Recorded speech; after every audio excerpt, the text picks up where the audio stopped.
want to go right to comedian Bryan Callen, host of the podcast Off Limits, who also will be performing in Nashville, if you're in my neck of the woods, this Friday and Saturday. Bryan, how you doing, brother? I'm good, man. Can't wait. And Sunday, by the way, by performing on the Lord's on the Sabbath. I take no time off. Oh, my goodness. So it should be good. Wow, watch out. Watch out. Don't want to get attacked on that one. Baby, yeah.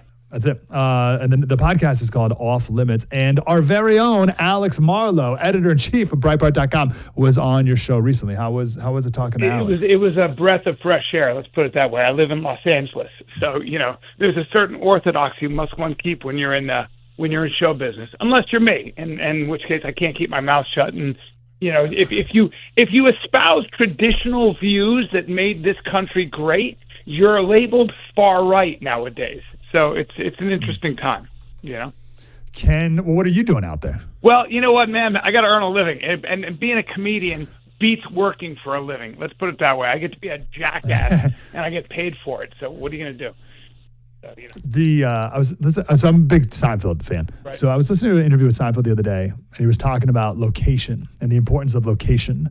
And he thinks New York is way funnier than LA. It is.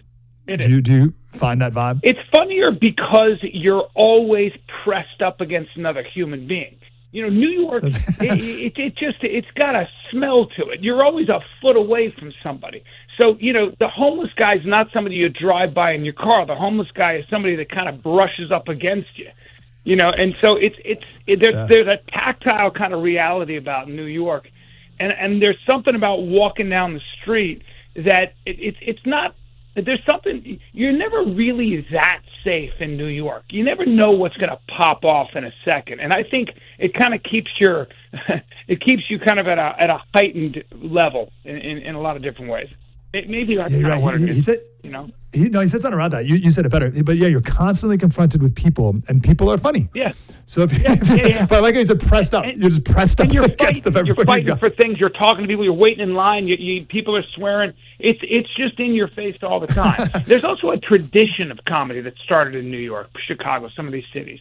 LA is when you make it. The whole idea was when you made it in New York and people were coming to see you, you went to LA to do a sitcom. That's where it was like, I got to have a pool, yes. There are palm trees, the sun's shining, and I can kind of relax. So not as funny out there. Yeah. It's hard. I guess it's harder to come up with comedy when you're sitting on the float in the pool.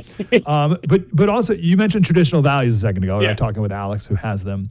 Can you be funny? Can you be funny and believe in those things and talk about those things? You absolutely can, because what you have to realize is that there is a small elite of people in this country that are controlling the narrative who don't pay a price for being wrong. That this is the problem. Most people work with their faces. That's why you shouldn't. And by the way, that might even include comedians. But the whole point of being a comedian is to shake things up. Satire should kind of disturb.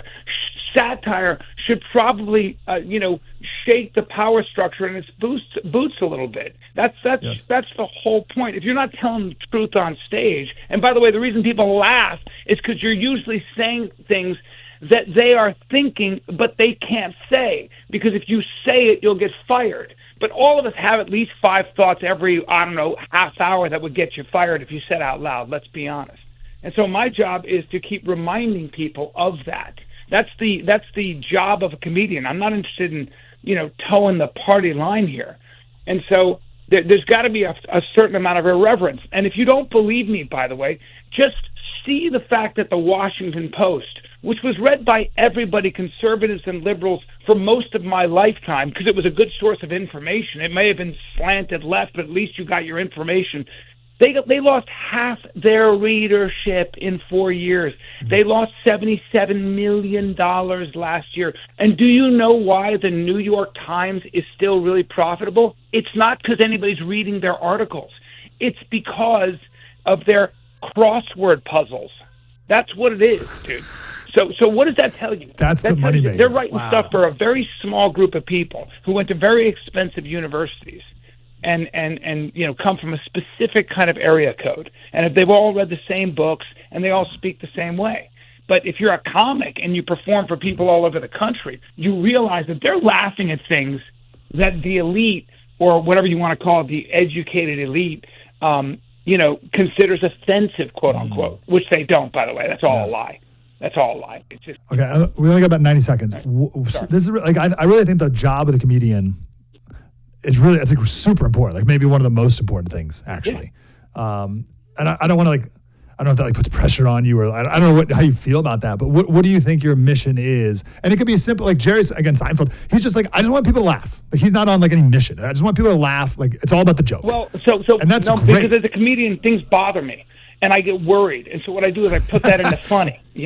So your job as a comedian is to tell the truth. That's what I try to do. I tell the truth. I tell the difference between men and women. I talk about this whole transgender ideology. You know why people love it? Because for the first time in history, white people finally invented a way to be minorities as well. So you can have blonde hair and blue eyes, come home to your parents who spent $400,000 on your Harvard education and say something like, Mom, Dad, I have something to fight for, and for the first time I get to fight for my rights too. This is what it's about. No joke. Yeah. Yeah, all right, really good. All right, Bryan Callen, the podcast is Off Limits. You just did an interview with Alex Marlowe. Yes, sir. So, among other, we're going to drop that, people. I think, this Thursday, so check it out. Okay. Yep. Off Limits is the podcast, obviously everywhere you get podcasts. And then Zanies in Nashville this Thursday. Wait, Thursday? I got Thursday. Friday, here, right? Saturday, Sunday. All right, Friday, Saturday, Sunday, if you're in the Nashville area. Hey, Bryan, great to talk to you, man. Appreciate it. Thanks, buddy. Appreciate you guys. You do Keep good work. Keep it up. Off Limits. Thanks, man. Yeah, we're in it together. Truly, that's like we all got our role. So we just recorded this episode, or this special called American Songwriter, with 3 of the best songwriters in Nashville. It's awesome. We just did it on Wednesday. I don't know when we're going to release that, but hopefully very soon. Those guys have their role. Like these country music songwriters have their role. The comedians have their role. It's hard to say whose is more important, right?